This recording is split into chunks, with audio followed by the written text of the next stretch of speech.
In the sport of mountaineering, no quotes are more famous than George Mallory's answer when a New York Times journalist asked, "Why do you want to climb Mount Everest?"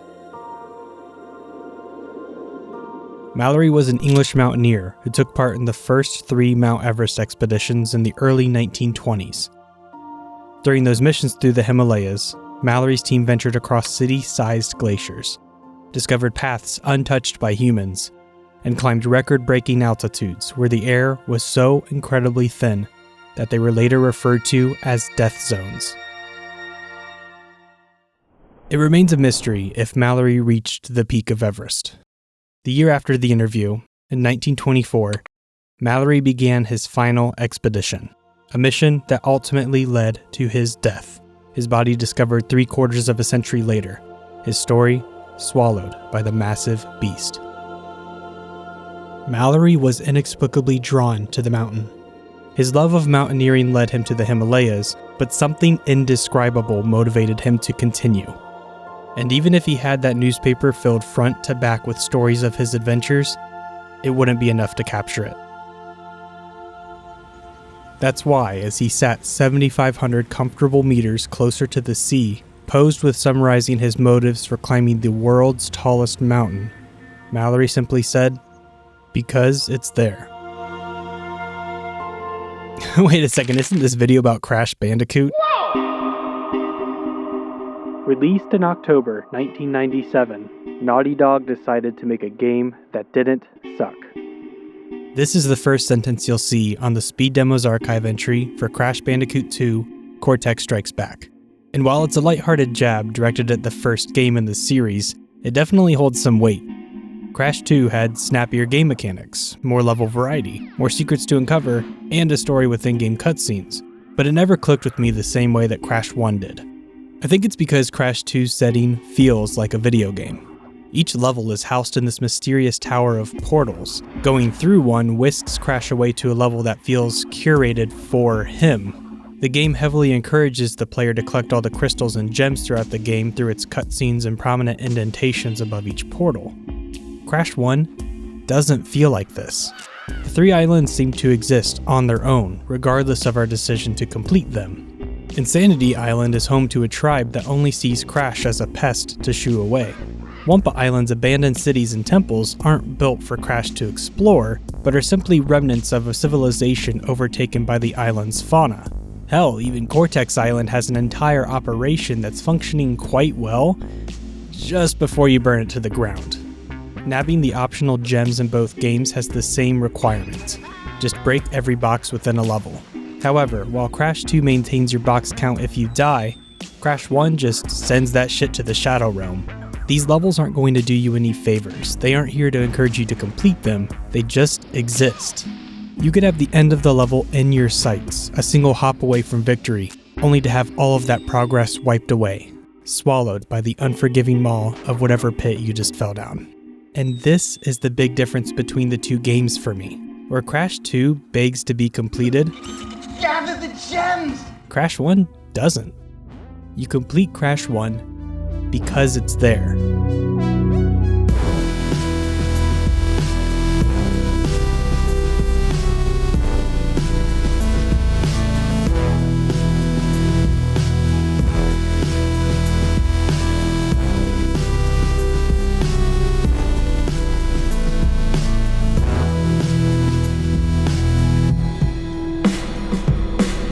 Before we dive into the speedrunning history of Crash 1, I want to share what a full completion of the game entails. So let's take a look at the intended route.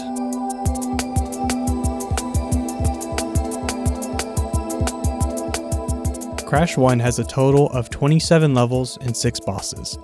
Levels follow a linear path leading from the start of Insanity Island to the peak of Cortex Island, with 2 secret levels branching off the main path. Each level has a gem that can be collected if the player breaks every box without dying, with 6 levels containing special colored gems. These unique gems unlock platforms in other levels, providing passage to previously inaccessible areas. While Insanity Island holds the easiest batch of levels, nearly all of them require level revisits. Jungle Rollers needs the green gem to access these 3 boxes, The Great Gate uses the yellow gem to skip over the exit level portal into a new area. Upstream has 3 boxes locked away by the orange gem, with 1 being under this log bridge, and 2 in this section beyond the exit level portal. Rolling Stones requires the blue gem to access a hidden zone in this pit, and Native Fortress has a hidden area in the clouds that requires the red gem. The remaining levels, Insanity Beach, Boulders, and Hog Wild, can all be completed right away, totaling 3 gems. Wumpa Island has a few revisits as well. Road to Nowhere uses a red gem to access a small area to the right of the main path, as well as a zone behind the exit level portal. And Boulder Dash has a secret exit at the bottom of this pit that requires the purple gem to access. Every other level can be completed on their first go. However, new players will notice a significant difficulty spike at this point in the run. Up the Creek, the Lost City, Temple Ruins, and Sunset Vista can all be knocked out, with the Lost City giving us the green gem, putting us now at 6 clear gems and 1 colored gem. Cortex Island is where the pieces fall into place as we collect the 5 remaining colored gems. The second level, Cortex Power, has a forked path requiring the blue gem, so we can't quite finish that one yet. And Lights Out is our access to the purple gem, but we'll need to wait until we have the yellow gem to complete it. We'll make our way through each level, grabbing the orange gem in the generator room, the blue gem in Toxic Waste, the red gem in Slippery Climb, and the yellow gem in the lab. Along the way, we'll also clear out Heavy Machinery, the High Road, Jaws of Darkness, and Castle Machinery. This puts us at 10 clear gems and 5 colored gems. With most of the Infinity Stones in our pockets, we can now backtrack to the start of the game to clean up those level revisits. Oh, and I forgot to mention the Cortex tokens found in Sunset Vista and Jaws of Darkness. Collecting 3 of these tokens warps you to a special bonus stage. Completing these bonuses provides keys to unlock 2 secret levels, Whole Hog and Fumbling in the Dark. We'll need to complete these levels during the revisits as well. This will put us at a total of 9 revisits and 2 secret levels to clean up the rest of the game. Alright, and that's it. We have all of the collectibles, and our completion percentage is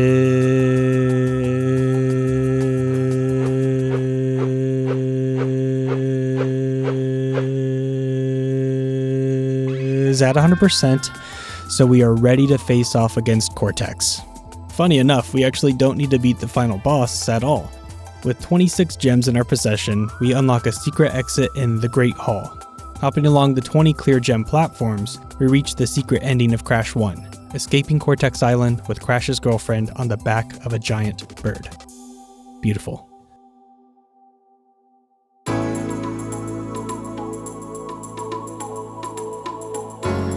The early stage of a speed game's history is typically one of reconnaissance. It's a fruitful era where so much is left uncovered and the thrill of discovery is matched by massive amounts of progress. Crash 1 got its start in early 2012, just as Twitch streaming was beginning to take off. And it's here that we'll see our first runner go from completing the game for the first time ever to getting a world record in the category. His name is Kane of Paki. Patchy? Packy? Whatever, just start the music.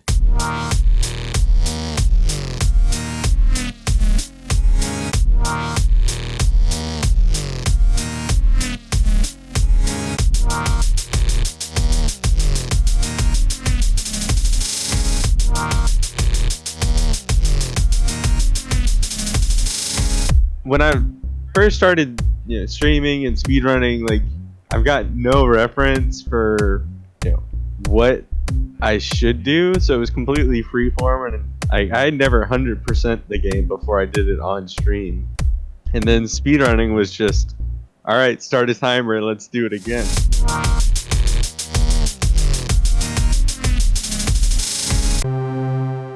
What started as a small challenge for himself evolved as his time improved. First, his goal was to beat a 146, a time set by a runner named Samurai Man in one of his only runs of the category. Then, it was to get a sub 130. Then, a sub 125. Kane was cashing in a game full of untapped potential. The first, of course, was simply knowing what to do throughout the game. That alone cut a few hours off of his time. As a solo adventurer, Kane had the luxury of pushing the game's record at his own pace. As Kane's confidence improved, a new record was always ripe for the picking. There it is. Finally. That is the new world record by 149 over my previous times. Ultimately, this first grind would end with the 1:21:25 on August 28, 2012. A few days later, Kane submitted this run to Speed Demo's archive, where it sits to this day. Two highlights for this run were level revisit skips that were known for several years, found in Jungle Rollers and The Great Gate. As mentioned earlier, Crash has a total of 9 intended revisits. Each time a level can be completed without a revisit, a runner is looking at a minute or more of time save. Needless to say, these skips are pretty hard to pass up.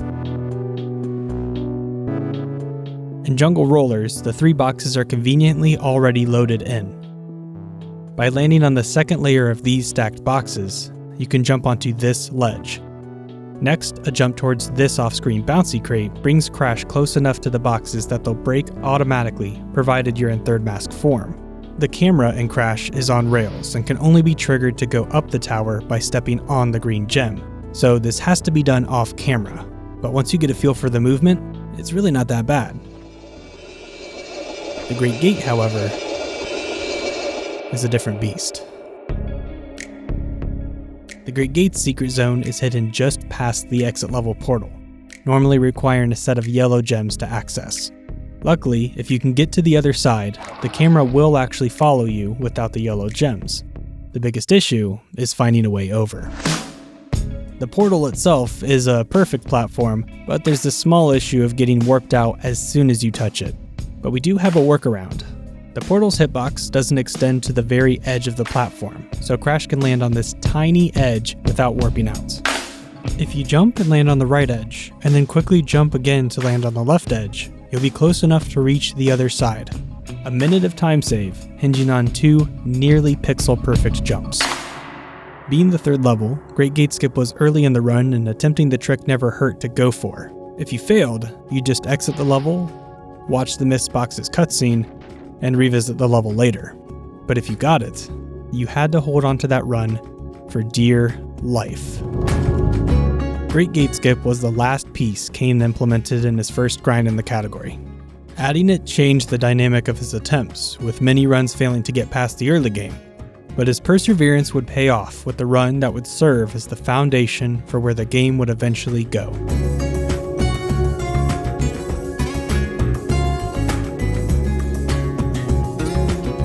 Following his SDA submission, Kane took a short break from the category. During this time, he created a few resources that would help build a community of runners. He created a leaderboard for Crash, Spyro, and Ape Escape to encourage competition. And to aid newcomers interested in running Crash, he created a knowledge base with all of the information that was known at the time. These additions, coupled with growing Skype groups, served as the foundation for the budding PlayStation 1 speedrunning scene. We're now approaching March 2013.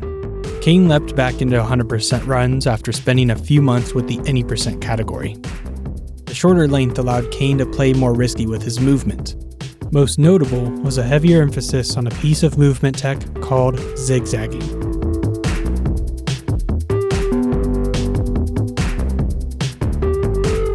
Crash's movement speed has a few different states. Base running speed, or simply holding the direction you want to go, is unsurprisingly the slowest. This base running speed can be increased by spinning, but it has limits. Each time you spin, it takes 2 seconds for that spin to recharge. Crash has a maximum of 5 spins banked at all times. This means you can exhaust all 5 spins before any of them are recharged. While in the air, however, the zigzag has its chance to shine. By alternating diagonals on the D-pad corresponding to the direction you want to go, Crash will move at speeds faster than just holding a single direction. For example, if Crash is moving forward, you'd alternate up left and up right as fast as you can while in the air. This movement can be done on each frame, single-handedly shattering the movement ceiling in this game. Zigzagging was known about for some time, but wasn't used much in Kane's 1:21:25. Opting instead to use the third mask form as often as possible. Third mask form seems to be a great option on the surface. It increases your base running speed, it breaks boxes automatically, and it makes you invincible. The downside, however, is zigzagging and spinning no longer have that same influence on speed. Consider it a high floor, low ceiling solution. By combining spins on the ground with zigzags in the air, Kane was able to make it through levels much faster. But doing this wasn't easy. Kane only used zigzagging where he was comfortable. Some directions are easier than others. You can try it out for yourself and see. So during his return, we'll still see heavy use of the third mask form as a consistent option. Kane could also use zigzagging to cover larger distances during jumps, allowing him enough distance on the Great Gate Skip to eliminate the first pixel-perfect edge jump. It was still a run killer, but hey, at least the pixel-perfect jumps required were cut in half, right?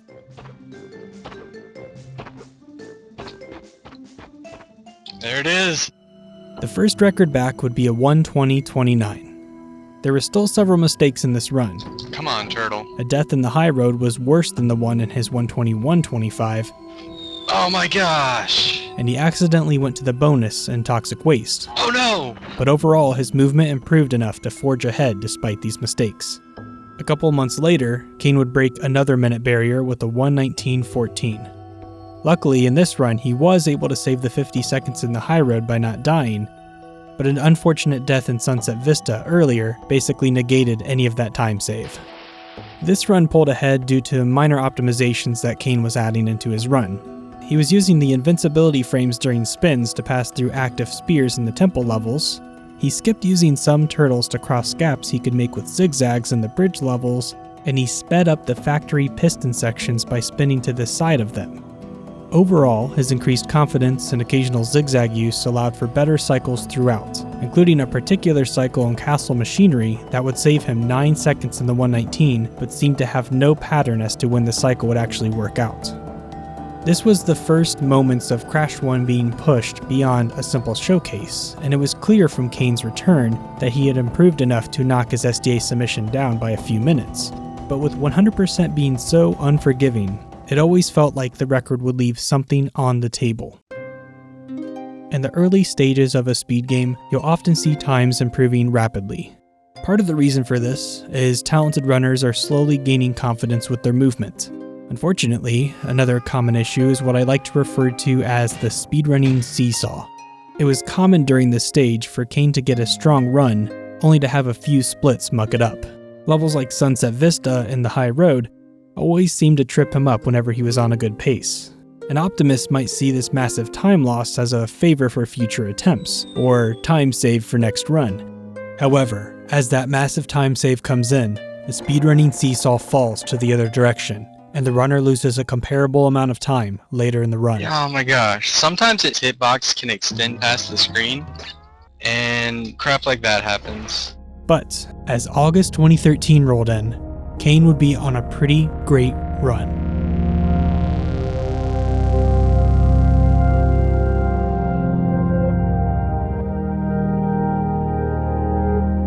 He was short on time. Once summer came to a close, he would be focused on finishing his master's degree.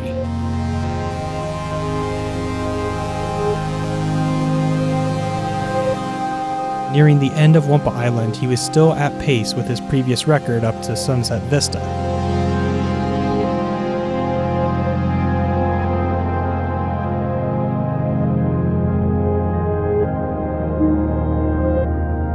The time save comes in, and the seesaw teeters.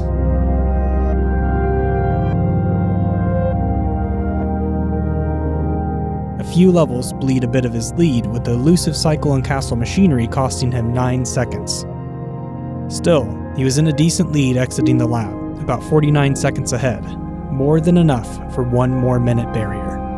As he went into the level revisits sitting on top of a big lead, the nerves began to settle in.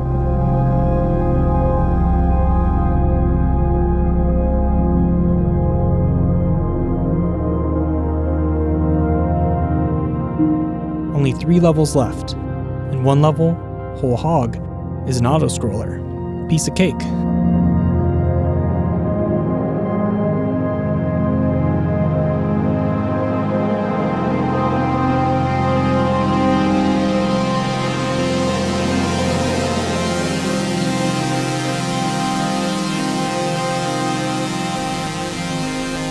whole hog box glitch.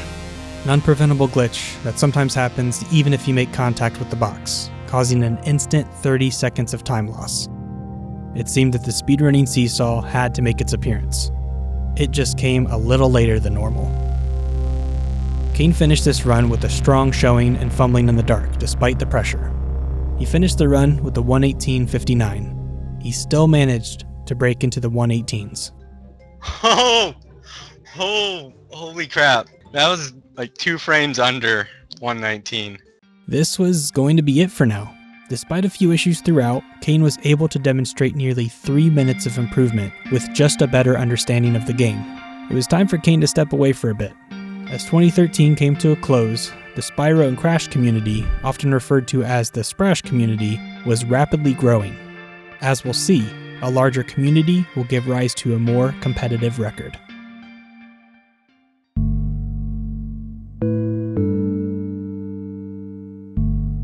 We're now at spring 2014. I had been involved in the speedrunning community for about half a year at this point. I got my start running Spyro the Dragon, and at the time, the community still shared a Skype group with Crash. The two series were pretty connected, much like how Insomniac and Naughty Dog supported each other. Crash 1 was the first game I ever beat as a kid, and the runners made the game look so easy. What the hell, I'll try the run out, maybe I'll get a top time. What the fuck? It didn't go so well. While I was pretty bad at the game, I was still interested in watching the top runners. This is when I found a runner named Whip CPL, a Danish runner who picked up the game in late 2013 and was rapidly improving. At the start of 2014, he made the switch from emulator to console, with his goal to achieve a sub 120 time. A time close to the record but still practical, as he thought the record was probably too difficult to top. To his surprise, he was capable of much more. On February 17th, 2014, he managed a new record with the 1:18.45. Okay, cool, a 14-second world record. Kane showed that this was possible with his time. It was only inevitable. Eventually, somebody would get a run without accidental deaths or with a box glitch. Impressive, sure, but not a big deal. Just watch this. Fuck. Whip failed to get the skip, which required him to revisit the level later. He got this new record despite a minute and a half of time loss from this. It was at this moment Whip realized the game's peak was still so far away, and he was only just getting started.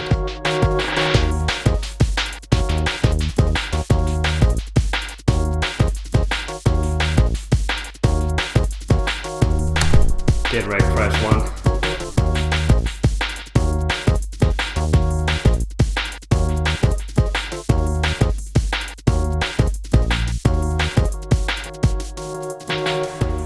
Four more months pass. It's August, and Whip is on yet another fireball of a... Wait a second, why does Papu Papu have that much health?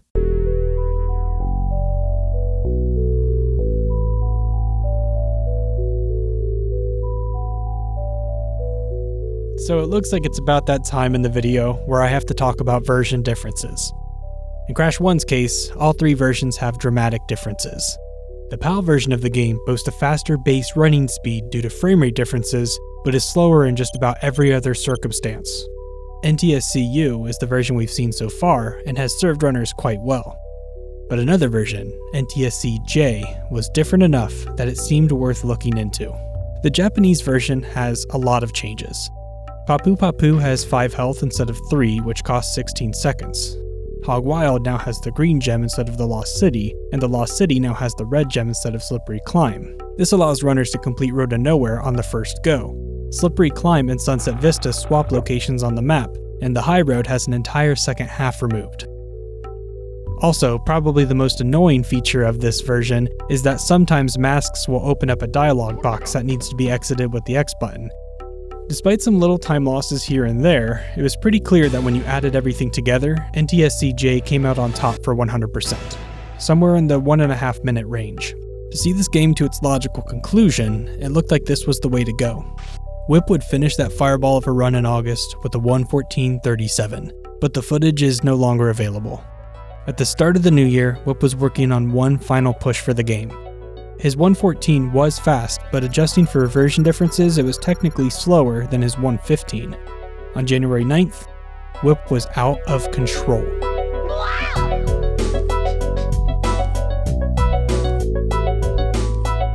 Compared to his best performance, each split on this run was as good, if not better.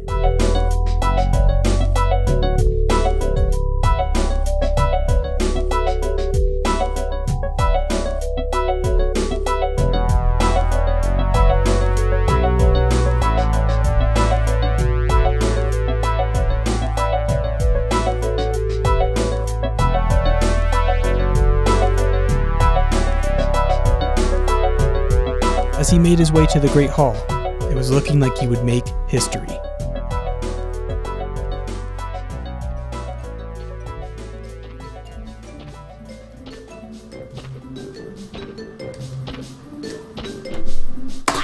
There it is. The 112? Yep. Nice, dude. I'm never playing this again.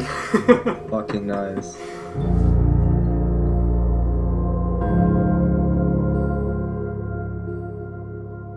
Whip finished this run with a 1:12.53, skipping the 1:13 entirely. When this run happened, it felt like a real peak for the game. I remember watching this unfold, newly humbled by trying the game out myself, and just thinking, wow, Whip killed 100%. So what did Whip do to push this game forward 6 more minutes? Well, outside of the version difference, it was a shift in how runners focused on the game in general. During Kane's first grind, the run was focused on surviving throughout the run without any major mistakes, just keeping a good pace throughout. There was zigzagging here and there, but most of the time Kane opted to use third mask form where he could instead. Whip cut away a lot of the unnecessary third mask form use. Most of the time masks were used in sections where they'd break boxes faster rather than for safety. He recognized that he could zigzag instead of using the mask form to speed up some sections in the game. And his zigzagging was really that good, and we can see that by comparing to Kane's 1:18.59, where Whip is constantly pulling ahead.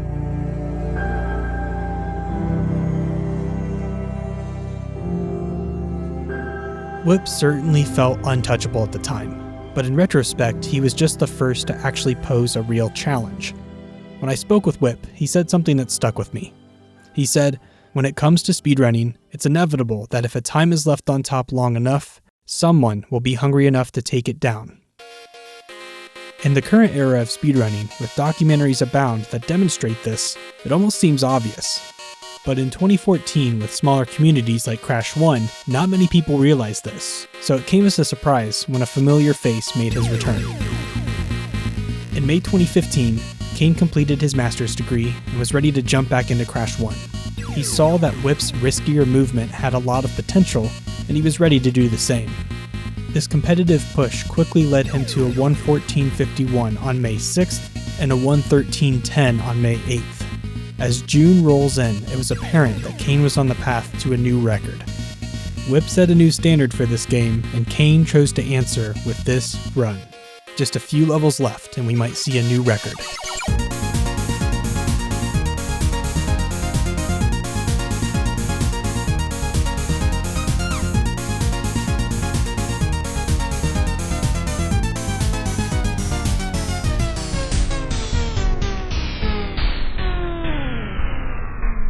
Once again, the box glitch claims another run. He still managed to close this out with a 1:12.53 after retiming, a run just over 6 minutes faster than his last world record, but with the same exact glitch. But it was enough for a tied world record. Now, if you were one of the more observant viewers, you might have noticed something. Here, let me pause Kane's screen real quick and share the same screen from Whip's record.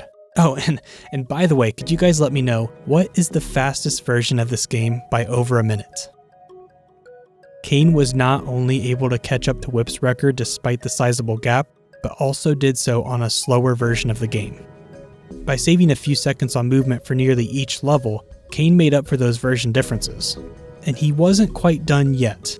Kane finally took back the crown on July 16th with a 1:12.42. And while this run was a bit slower in some sections than his previous run, finally avoiding the box glitch put him ahead enough to claim a new world record. Jumping ahead a bit to November 2015, the speedrunning charity Games Done Quick has released its games list for AGDQ 2016, and Crash Bandicoot 100% by Kane of Paki made the cut.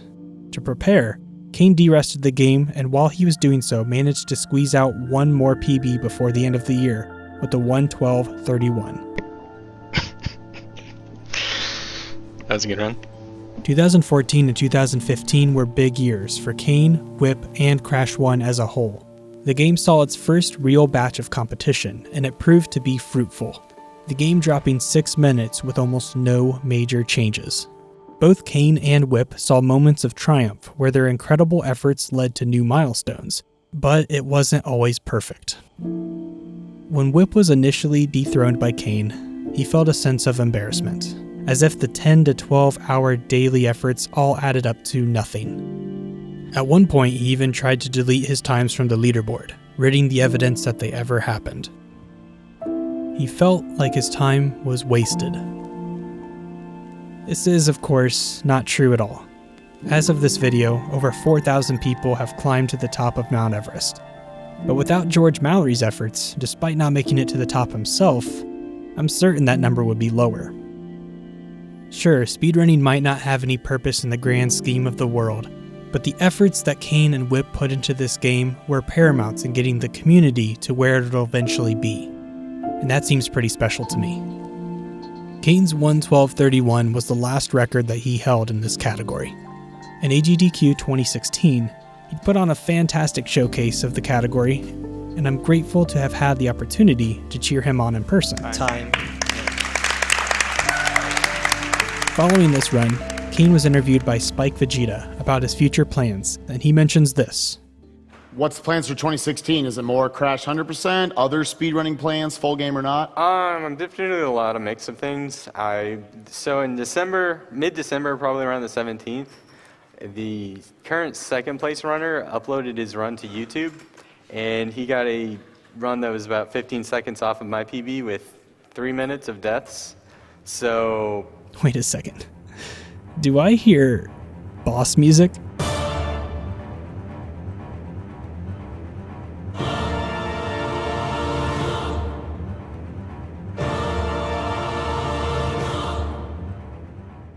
As Kane said, at the end of 2015, a new runner was approaching.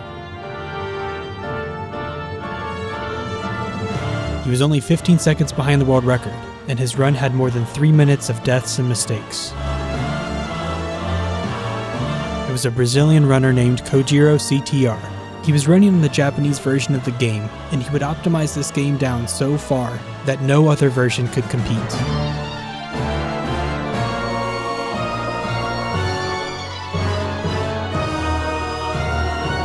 I remember watching this and wonder each time he PB'd, foolishly thinking that Kane and Whip had reached the top of what this game could be.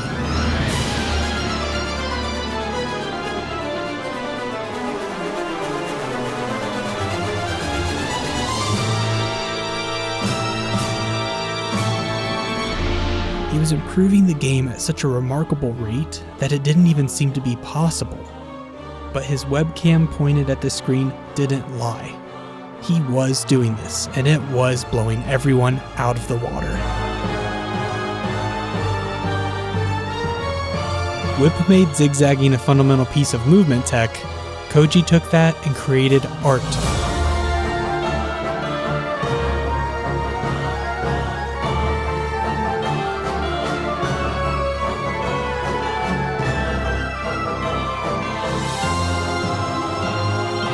Sometimes he'd push too hard and take a death. But that didn't matter. Minute barriers continued to fall.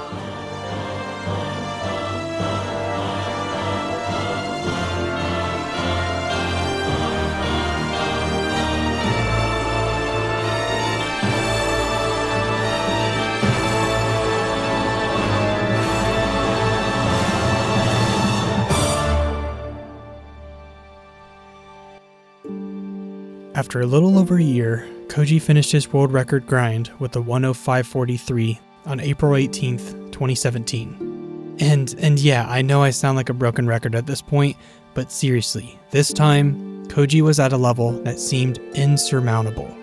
This run was actually considered to be bad by Koji's skill level.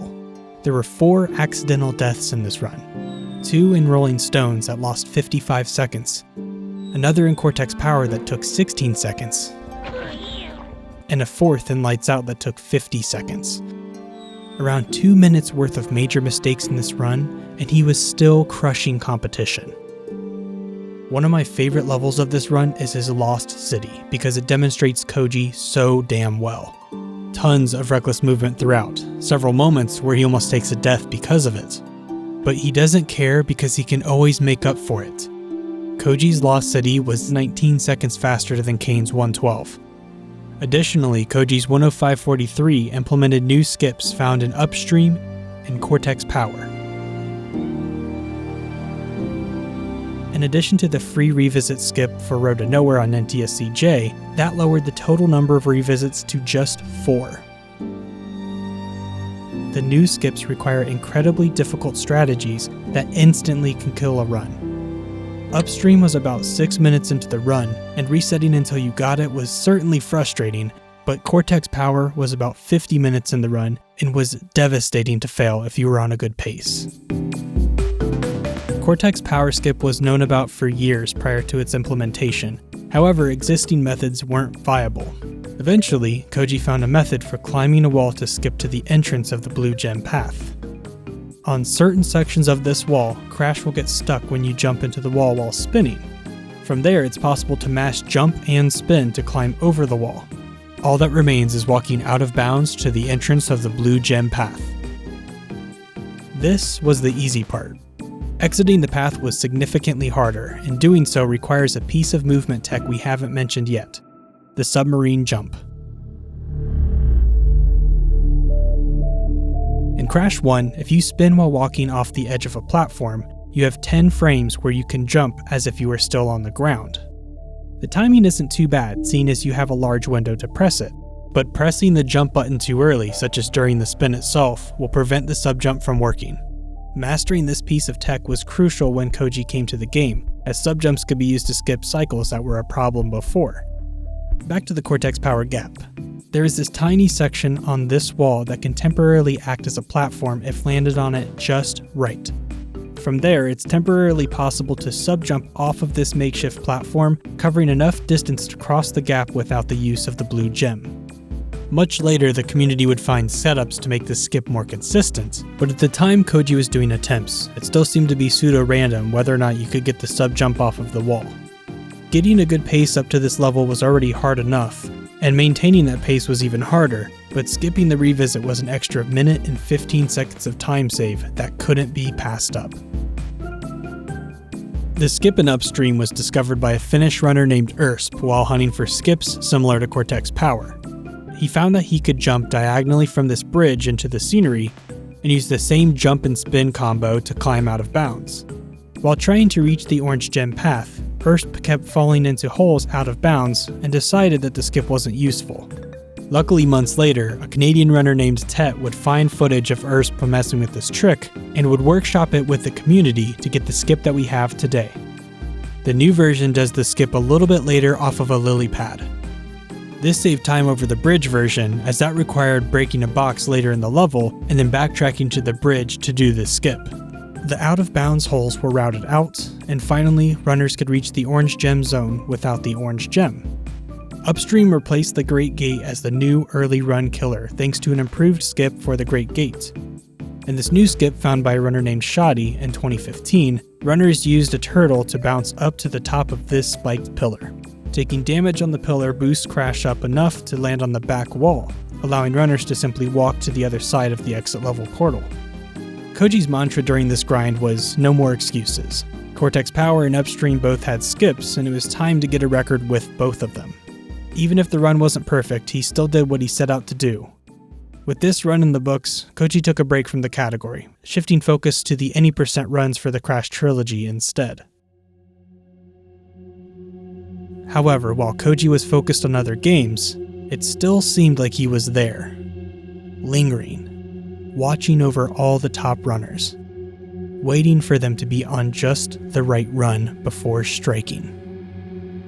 The next era would be one of runners desperately trying to reach milestones Koji had set during his grind, but all three would continually run into troubles every step of the way. They had to persevere if they wanted to defeat the Koji Curse. We are now approaching the end of summer 2017. Colombian runner White Paws demonstrates what modern Crash Any Percent looks like to the SGDQ 2017 crowd. The Splash community are now in two separate discords, and a runner begins a grind that marks one of the most infamous periods of Crash 1 history. This runner, an Australian runner by the username Rexay, better known as Rex, sat at 6th place on the leaderboards. He was sporting a cool 1:12:51 time on an emulator, which lost several minutes due to loads, but finally had his hands on a Japanese console.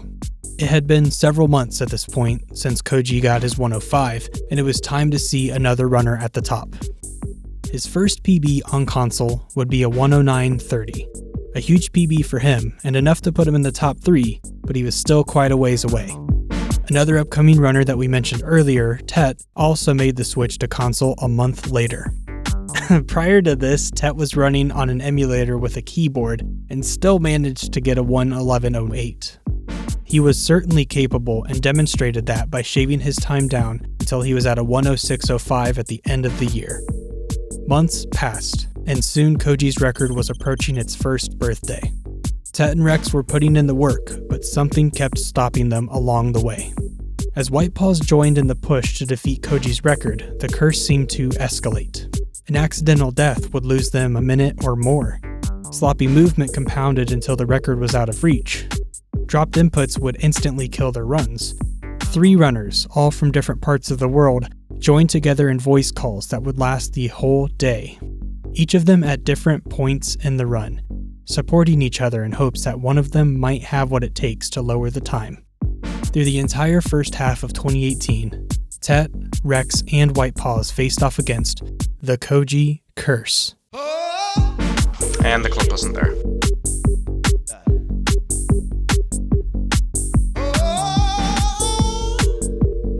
Man, we got out of 11-1, I don't care.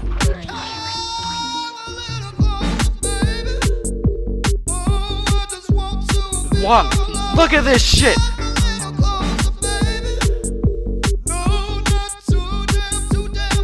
Why?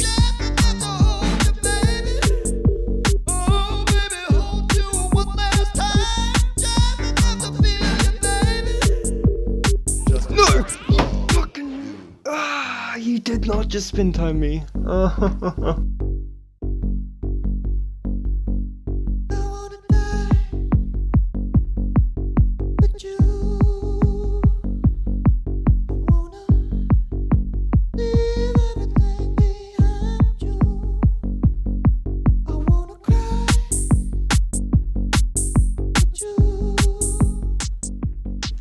It dropped my jump. It's over.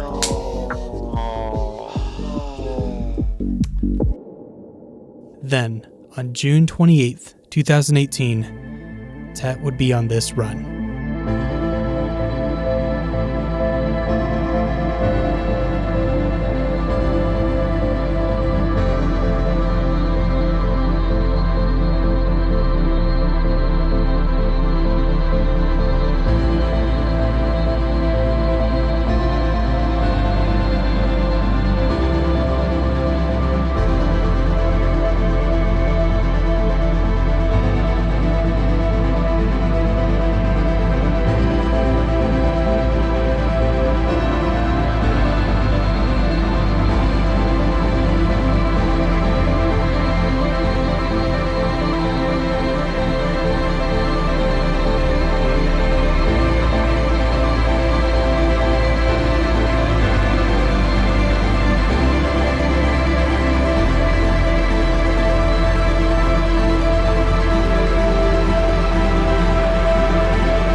curse is broken.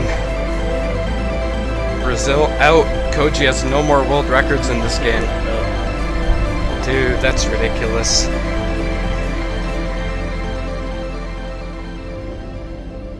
Finally, it was broken. Over a year ago, Koji set his time, a run miles ahead of any competition, and left it to sit there, urging runners to meet his level. Tet, alongside the support of Rex and White Paws, was finally the first to do it. Tet had done it. Tet had broken the Koji curse. Tet had his record shattered by Koji just over a month later.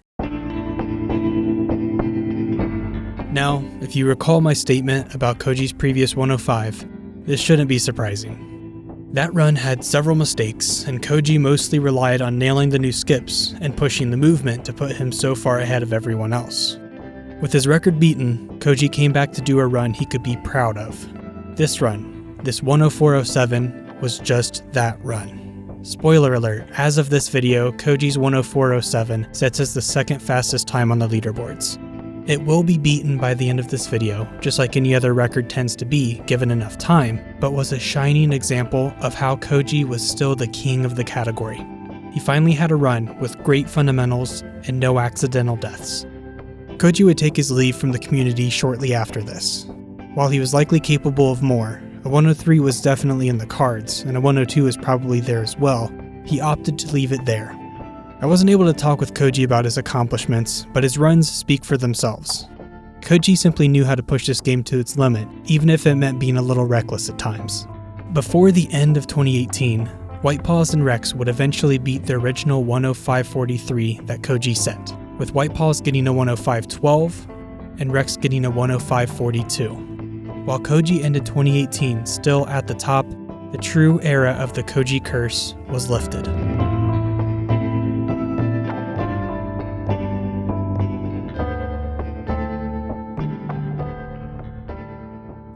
Koji's 104 signified a critical moment in Crash 1's history. Since the colored gems in the 4 remaining level revisits, Rolling Stones, Native Fortress, Boulder Dash, and Lights Out, all take you to zones that aren't normally loaded in, there didn't seem to be a way that we could skip to those zones without the colored gems. It was finally starting to seem like the well had run dry for Crash 1. The game had finally hit the point that it had been looking for ever since Kane did his first run. Koji had demonstrated what was necessary to reach the pinnacle of this category, and while he stopped a little bit short of reaching it himself, the community finally had an idea of what was required. In April of 2019, Tet would make his return to 100%, motivated to take what Koji had shown and inch as close to that peak as possible. But Tet also realized that he had approached the game differently if he wanted to push the record further. What Tet needed was Koji's blistering speed, but with tighter precision. Part of this was practice, and lots of it, but another was a better understanding of Crash 1's cycles. Crash 1 is almost entirely based around cycles, and they fall into 3 categories. Spawn cycles are the most simple. These are cycles that activate once you've gotten close enough to them, an easy example being the stone circles and jungle rollers. Local or level cycles are more rare, but activate when the level loads in. If you remember that pesky cycle in Castle Machinery that sometimes lost Kane 9 seconds, that was a level cycle. At that point in Crash 1's history, runners just weren't consistent enough at meeting that god cycle. The most common cycle, though, is the global cycle. These start when the game is powered on, and only pause when the game itself is paused, or a level is loading. Since these are running all the time, it was difficult to predict what cycle you'd run into. This often led to a lot of unnecessary waiting if you were on a bad cycle, or could lead to an accidental death if you were expecting a platform to be in a certain location. The community did as much research into global cycles as they could. Turns out, dying resets all cycles, even those in other levels, allowing you to manipulate them for favorable outcomes. Any percent was already adding strategic deaths into their runs years before, and Tet always had a feeling that 100% would eventually reach a point where it would need this level of precision as well. Since dying in the middle of a level invalidates a gem, they had to get a bit creative. A good example for this is the Native Fortress Revisit, which has some nasty unpredictable cycles. However, a death at the start of Fumbling in the Dark was found to not only give great cycles for fumbling, but also set up for favorable cycles in Native Fortress as well, provided you kept up a good pace. We've come a long way from the start of this video, but each person played a critical role in getting us here. Kane set the foundation for a budding community. Whip changed how runners focused on the fundamentals. Koji threw caution to the wind to show what was truly possible. And Tet would combine game knowledge with technical precision to achieve perfection. Well, the truth is, despite this video being full of peaks in Crash 1 history, nobody is going to reach true perfection in this game. It's just not in the nature of speedrunning, despite that being the main goal for many runners. And there's something special to me about that. It's people looking literal perfection in the face, recognizing it as the impossible goal that it is, and still saying, I am going to get as damn close to that as I can.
I did it. Yeah! Let's go!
On May 16th, 2021, Tet would get the most recent world record as of this video with the 102.28. He is still pushing what he can do with this game, and I have a strong feeling we'll see a sub 102 sometime in the near future. Maybe it'll be Tet, maybe another runner will make their return, or perhaps it'll be someone new. If you have taken the time to sit through this whole video, thank you. I can't be sure how many people are going to see this video, but even if it's a couple hundred, that's still an overwhelming amount of people that are never going to speedrun this game themselves. So to wrap this up, I want to say a couple of things that might have an impact on you no matter what your hobbies are. If you are passionate about anything, embrace that. Be proud of the hobbies that make you who you are. Sure, sometimes, perhaps all of the time, hobbies have no purpose on their own. But it's these hobbies that drive us. They build communities, they create amazing memories, and they make us human. So go out there and speedrun your favorite game, or create a needlessly self-indulgent video essay about a small community, or Climb the freaking tallest mountain in the world. Whatever it is that you are so passionate about, keep doing it because it's there.